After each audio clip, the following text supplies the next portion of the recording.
ওকে হামজা, বলা যায় যে বাংলাদেশি পাসপোর্ট পাওয়ার পর আপনি আসলেন নতুনভাবে, সবকিছু মিলে কেমন লাগতেছে? এটা খুব এক্সাইটিং এখানে আসতে, সবাইকে দেখতে আর একটু এক্সাইটমেন্ট আছে ফুটবলের উপরে। সো আমি জাস্ট এক্সাইটেড আর হোপফুলি আমরা ভালো করতে পারি, পুরো টিমটা ভালো করতে পারি। আমি সবাইকে খুব এক্সাইটেড মিট করতে আর খেলতে।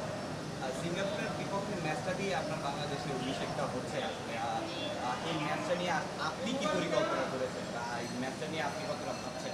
অ্যাকচুয়ালি ওইটা তো মেইন ফোকাস আমার। আমি তো এটার খেলার উপর চিন্তা করছি, আমরা কোচের সাথে কত বলছি, আমরা কীভাবে খেলতে চাই, আমার কি রোলটা কি।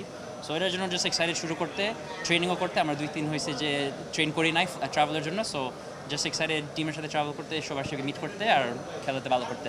ওকে প্লিজ লাস্ট প্রশ্ন আপনি যে পজিশনে খেলবেন সেই পজিশনে বলা যায় যে বাংলাদেশের সবসময় একটা গুরুত্বপূর্ণ পজিশন, বিশেষ করে তো এখানে আসলে তাদের সাথে যুক্ত হয়ে সবকিছু হলে কেমন হবে আসলে, প্রত্যাশা কি সবকিছু?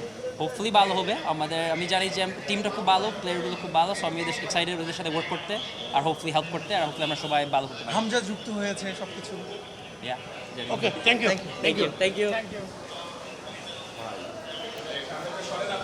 একদম ওই লোক নামাই দিছিল থ্যাংক ইউ ব্রাদার।